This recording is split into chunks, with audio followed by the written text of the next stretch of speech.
Ini adik-adik mengenai peran daerah menuju Indonesia merdeka. Silakan Ibu. Terima kasih Kakak penyiar. Bismillahirrahmanirrahim. Assalamualaikum warahmatullahi wabarakatuh. Apa kabar anak-anak kami SMP Sekabupaten Tanah Datar? Pagi ini kita bertemu kembali di Radio Luhak Nantuo 102,5 FM. Pada pagi ini kita bertemu dalam pelajaran PPKN. Puji syukur kita panjatkan alhamdulillah kepada Allah yang telah melimpahkan rahmat dan karunia-Nya kepada kita bersama, sehingga pada pagi ini kita masih diberi kesempatan dan kesehatan untuk hadir belajar melalui Radio Luhak Nantuo. Selawat beriring salam juga kita sampaikan atau kirimkan juga kepada Nabi besar kita Muhammad SAW yang telah yang membawa kita dari alam yang tidak berilmu pengetahuan kepada alam yang penuh dengan ilmu pengetahuan yang kita rasakan pada saat ini. Mudah-mudahan kita selalu mengikuti ajaran beliau. Amin, amin, ya rabbal alamin. Dan tidak lupa Ibu berpesan kepada anak-anak kami, jangan lupa melupakan protokol kesehatan, bagaimana di rumah kita harus rajin cuci tangan. Kalau keluar rumah, jangan lupa pakai masker dan jaga jarak. Semoga kita jaya di udara, kompak di Delta. Baiklah, pagi ini untuk perkenalan mungkin kakak penyiar kita sudah memperkenalkan tadi.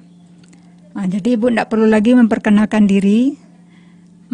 Langsung saja kita kepada materi kita, yaitu tentang kelas 7 PPKN. Materinya yaitu tentang peran daerah menuju Indonesia merdeka.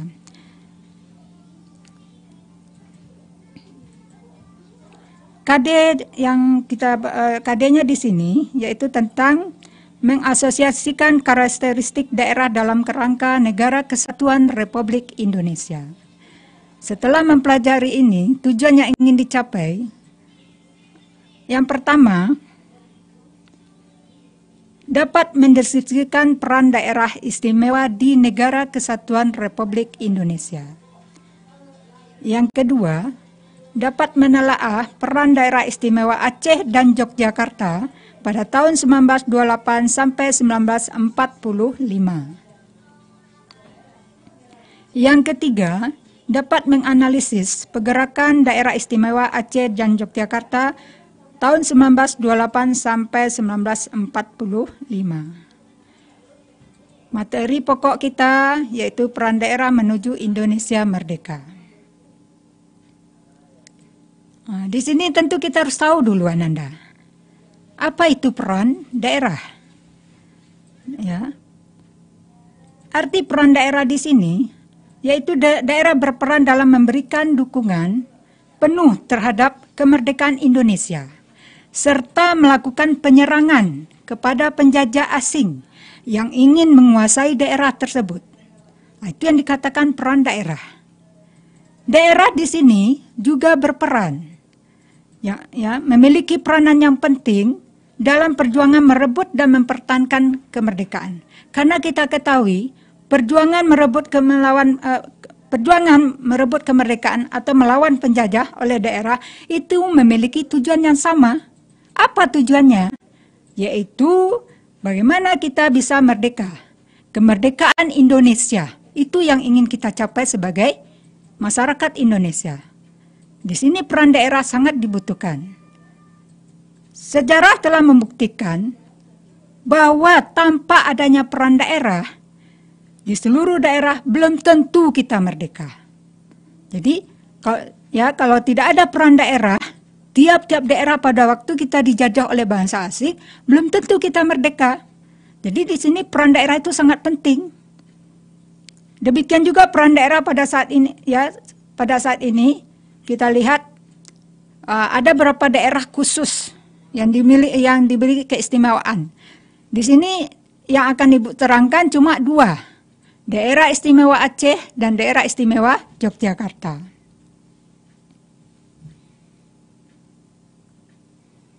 Apa itu daerah istimewa? Tentu kita harus tahu juga apa itu daerah istimewa. Yang dikatakan daerah istimewa yaitu daerah yang mempunyai aturan pemerintahan khusus dan mempunyai keistimewaan dalam penyelenggaraan urusan pemerintahan dalam kerangka negara Republik Indonesia. Tadi Ibu sampaikan yang kita bahas di sini yang mendapat daerah istimewa banyak ya, ada beberapa daerah. Nah, di sini akan Ibu ceritakan daerah istimewa Yogyakarta dan daerah istimewa Aceh. Kalau kita lihat daerah istimewa Aceh dan Yogyakarta ini, itu seperti Yogyakarta dijadikan daerah istimewa pada tahun 1945, sedangkan Aceh pada tahun 1959. Apa itu keistimewaan? Keistimewaan adalah kedudukan hukum yang dimiliki oleh daerah istimewa Yogyakarta berdasarkan sejarah dan hak asal usul. Kita ketahui ya, daerah istimewa Yogyakarta ini dia bersifat kerajaan. Oleh karena itulah maka dia diberi keistimewaan ya, setaraf dengan provinsi. Daerah-daerah di mana penguasanya adalah penguasa yang berasal dari keluarga atau ahli waris, itu yang dikatakan kerajaan. Jadi secara turun-menurun, yang memerintah di daerah tersebut adalah raja dan keturunannya. Selain itu, daerah istimewa pada dasarnya bersifat dinamis. Yang berarti apa itu dinamis? Dibuka kemungkinan pembentukan daerah-daerah istimewa. Dan tidak harus dibentuk dalam tingkat provinsi, namun juga bisa dibentuk dalam level kota atau desa, ya, kabupaten. Nah, kalau di Jawa kan ada desa namanya. Kalau kita kan di sini kabupaten. Nah, ini diatur di mana? Dalam pasal 18, khususnya pasal 18 ayat 1. Apa bunyi pasal 18 ayat 1? Di sini dikatakan dalam pasal 18 ayat 1, Negara Kesatuan Republik Indonesia itu dibagi atas daerah-daerah provinsi, kemudian daerah provinsi itu dibagi atas kabupaten dan kota. Yang tiap-tiap provinsi dan kabupaten tersebut mempunyai pemerintah daerah. Itu diatur oleh undang-undang. Pembentukan daerah-daerah istimewa baru pembentukan daerah-daerah istimewa yang baru itu sangat bergantung pada keinginan pembentuk undang-undang. Siapa sebagai pembentuk undang-undang? Yaitunya Presiden dan DPR. Sekarang, apa itu peran daerah istimewa Aceh dalam mewujudkan kemerdekaan? Kita lihat Aceh dulu. Peran daerah Aceh kalau kita lihat Aceh itu terletak di bagian paling barat gugusan Kepulauan Nusantara. Ia menduduki posisi strategis sebagai pintu gerbang lalu lintas perdagangan dan kebudayaan yang menghubungkan timur dan barat sejak berabad-abad lampau. Makanya banyak para pedagang yang datang ke Aceh pada waktu itu. Yang tujuan mereka semula untuk berdagang, tetapi karena melihat Aceh itu sangat indah, sangat kaya, akhirnya perjuangan mereka, tujuan mereka datang semula untuk berdagang, akhirnya berubah menjadi untuk menjajah, terutama Portugis pada waktu itu. Kesultanan Aceh mencapai puncak kejayaannya pada permulaan abad ke-17, pada masa pemerintahan Sultan Iskandar Muda, ya sekitar tahun 1607. Sampai tahun 1636. Pada masa itu pengaruh agama. Nah, kita ketahui Aceh itu dikenal sebagai Serambi Mekah. Kenapa? Karena pengaruh agama itu sangat besar di daerah Aceh tersebut. Agama itu menjadi kehidupan beragama sangat kental sekali di Aceh. Sehingga daerah ini mendapat julukan apa? Serambi Mekah. Ya, karena agama sangat kental sekali di Aceh, maka daerah ini mendapat julukan Serambi Mekah. Kalau kita lihat, dengan adanya pengakuan kedaulatan daerah Aceh secara resmi itu dimasukkan secara administrasi ke dalam Hindia Timur Belanda dalam bentuk provinsi. Itu pada tahun berapa? Pada tahun 1937. Berubah menjadi keresidenan, sehingga kekuasaan kolonial Belanda di Indonesia pada waktu itu berakhir. Namun pemberontakan melawan penjajah Belanda itu masih tetap berlangsung sampai ke pelosok Aceh. Aceh mendapat pada waktu itu Aceh dipimpin oleh Sultan Iskandar Muda. Pada waktu itu Sultan Iskandar Muda itu masih umurnya itu masih muda. Pada waktu dia menjabat sebagai raja di Aceh, itu umurnya baru 14 tahun. Tapi dia sudah cakap, sangat cakap memimpin Aceh pada waktu itu. Pada masa pemerintahan Sultan Iskandar Muda, Aceh mencapai puncak kejayaan dengan wilayah kekuasaan meluas dari Delhi sampai ke Semenanjung Malaya. Keberhasilan dan pemerintah dilandasi oleh kekuatan militer, terutama Angkatan Laut. Jadi pada waktu itu kekuatan militer di Aceh itu sangat kuat, terutama Angkatan Lautnya. Seperti Ibu katakan tadi, Sultan Iskandar Muda waktu itu umurnya masih muda 14 tahun, tapi dia sudah bisa memimpin peperangan pada waktu itu. Ketika bangsa Portugis menjajah tanah Malaka, Iskandar Muda tampil sebagai Raja Aceh yang gigih, menentang kehadiran kekuasaan asing. Sultan Iskandar Muda itu dikenal sebagai raja yang cakap mengembangkan sistem pemerintahan. Dari segi apa? Dari segi agama, kemudian adat, kemudian kesejahteraan rakyat Aceh. Jadi kesejahteraan rakyat Aceh itu sangat diperhatikan sekali oleh Sultan Iskandar Muda ini. Untuk mengusir Portugis dari Malaka, Sultan Iskandar Muda membuat angkatan perang Aceh, terutama angkatan laut. Ia membangun angkatan perang dengan jalan mempersiapkan anggota-anggota tentara, terutama dengan latihan sejak usia muda. Kenapa usia muda? Karena Sultan Iskandar Muda pada itu masih muda, 14 tahun. Para pemuda dilatih dan diberikan keterampilan militer oleh pelatih-pelatih yang ahli, baik yang didatangkan dari dalam maupun dari luar, terutama dari Turki. Para pemuda hasil pelatihan ini nantinya akan tergabung dalam Angkatan Perang Aceh yang tangguh. Jadi, sejak bangsa Indonesia memproklamasikan kemerdekaannya pada tanggal 17 Agustus 1945, sebagai bangsa dan negara yang merdeka berdaulat, Aceh merupakan salah satu daerah atau bagian dari negara Republik Indonesia sebagai sebuah keresidenan yang bernaung dalam Provinsi Sumatera yang dipimpin pada waktu itu oleh Mr. Tengku Muhammad Hasan sebagai gubernur pertama di Sumatera. Sekarang yang berikutnya kita lihat peran daerah istimewa Yogyakarta. Kalau kita lihat daerah istimewa Yogyakarta adalah wilayah tertua kedua di Indonesia setelah Jawa Timur. Ia dibentuk oleh pemerintah negara bagian Indonesia. Daerah setingkat provinsi ini juga memiliki status istimewa. Kenapa? Karena dia bersifat kerajaan. Jadi dia diberi otonomi khusus. Status keistimewaan Yogyakarta tidak terlepas karena faktor sejarah pada masa lalu. Perjuangan pada zaman kolonial Belanda, penjajahan Jepang maupun zaman perjuangan mempertahankan kemerdekaan, status ini merupakan sebuah warisan dari zaman sebelum kemerdekaan.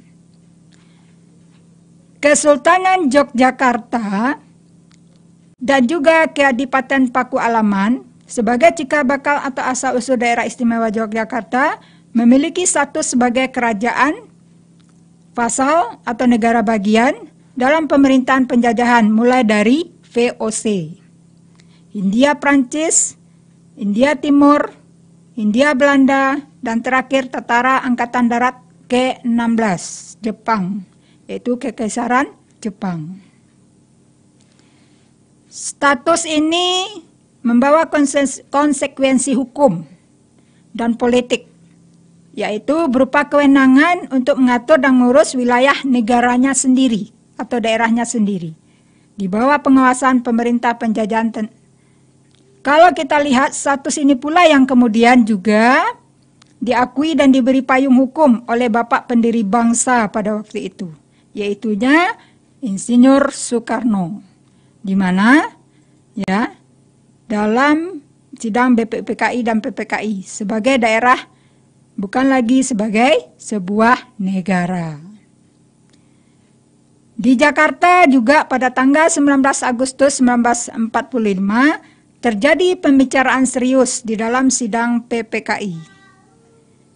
Membawa kedudukan Koti. Ya. Sebenarnya kedudukan Koti ini sendiri sudah dijamin dalam Undang-Undang Dasar, namun belum diatur dengan rinci. Apa itu Koti? Tentu di sini Ananda bertanya, apa itu Koti, Bu? Ibu menyebutkan Koti. Koti itu sama dengan status kerajaan vasal atau kerajaan negara bagian. Itu yang dikatakan Koti ya Ananda. Nah, jadi jangan nanti Ananda bingung, Ibu menyebutkan Koti, apa itu Koti? Nah, itu Koti dia ya. Pada tanggal 1 September 1945, Komite Nasional Indonesia Daerah atau disingkat dengan KNID Yogyakarta itu dibentuk dengan merombak keanggotaan Yogyakarta Koti, Hokakai. Pada hari yang sama juga dibentuk Badan Keamanan Rakyat atau BKR. Usai terbentuknya KNID dan BKR, Sultan Hamengkubuwono ke-9 mengadakan pembicaraan dengan Sri Paduka Alam yang 8 dan Ki Hajar Dewantara serta tokoh lainnya. Setelah mengetahui sikap rakyat Yogyakarta terhadap proklamasi, barulah Sultan Hamengkubuwono IX mengeluarkan dekret kerajaan yang dikenal dengan Amanat 5 September 1945. Isi dekret tersebut adalah integrasi monarki Yogyakarta ke dalam Republik Indonesia. Artinya Yogyakarta itu menggabungkan diri dalam Negara Kesatuan Republik Indonesia. Dekret ini berisi ya kalau kita lihat dekret dengan isian serupa juga dikeluarkan oleh Sri Paduka Paku Alam 8 pada hari yang sama. Jadi tidak hanya Hamengkubuwono ke-9 saja, tapi Sri Paduka Paku Alaman ke-8 juga mengeluarkan amanat yang sama. Artinya mereka bergabung dengan Negara Kesatuan Republik Indonesia. Dekret integrasi dengan Republik Indonesia semacam itu sebenarnya juga dikeluarkan oleh berbagai monarki di Nusantara. Tahu Ananda monarki apa? Monarki itu artinya kerajaannya. Walau tidak sedikit monarki yang menunggu ditegakkannya pemerintahan Nederland Indi setelah kekalahan Jepang, dekret semacam ini mengandung resiko yang sangat besar. Apa resikonya? Seperti daerah Sulawesi, Raja Kerajaan Luwu, akhirnya terpaksa meninggalkan istananya untuk pergi bergelia melawan sekutu dan Nika untuk mempertahankan dekretnya mendukung Indonesia. Jadi daerah-daerah pada waktu itu sangat mendukung perjuangan Negara Kesatuan Republik Indonesia untuk merebut kemerdekaan dari tangan penjajah. Jadi itulah sangat pentingnya peran daerah dalam perjuangan merebut kemerdekaan Indonesia.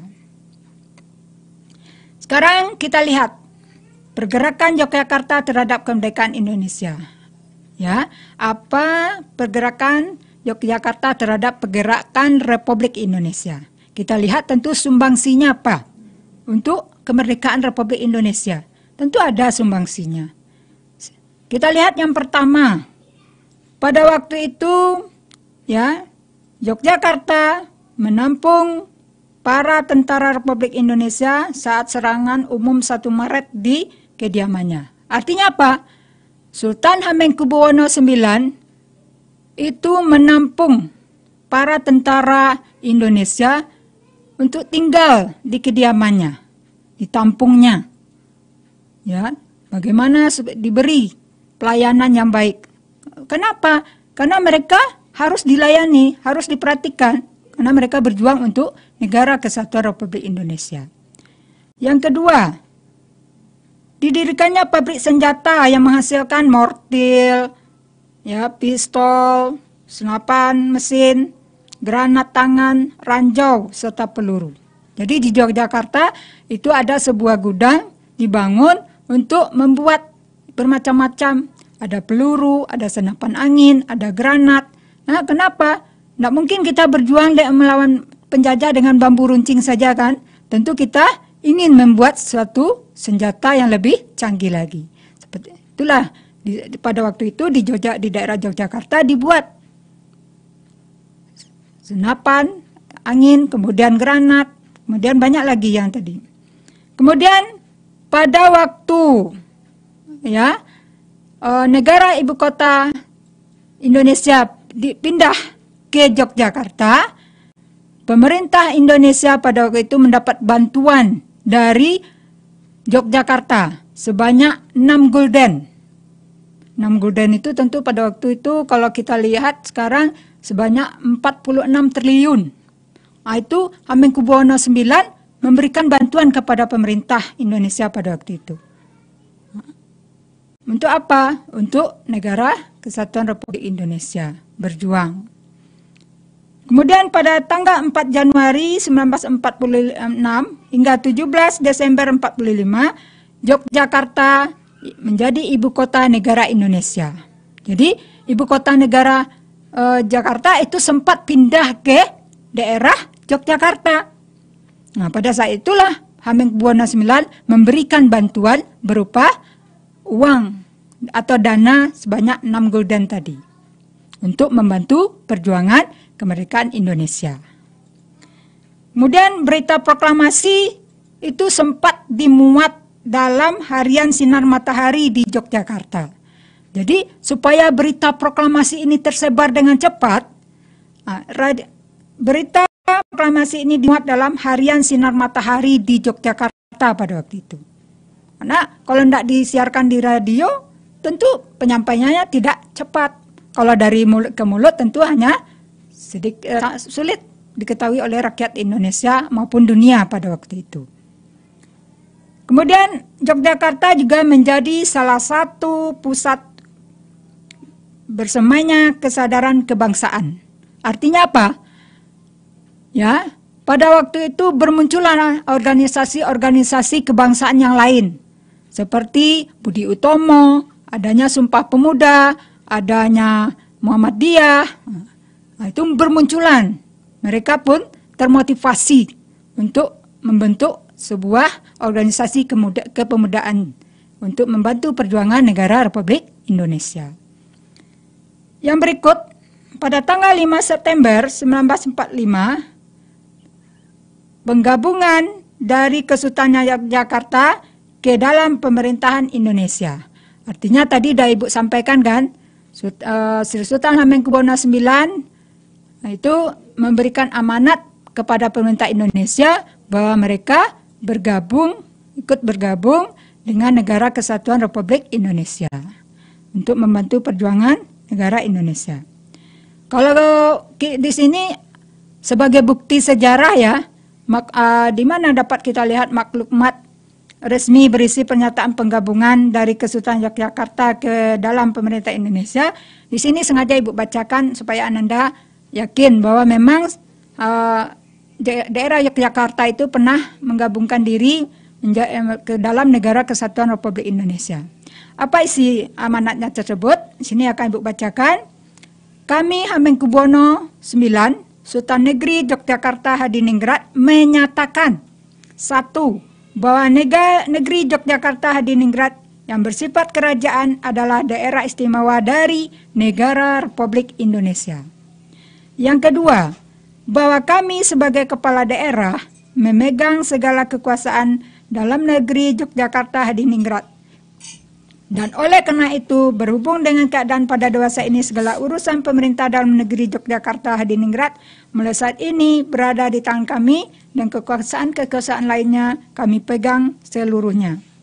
Yang ketiga, bahwa perhubungan antara negara Yogyakarta Hadiningrat dengan pemerintah pusat negara Republik Indonesia itu bersifat langsung dan kami bertanggung jawab atas negeri kami langsung kepada Presiden Republik Indonesia. Pada saat itu Soekarno ya.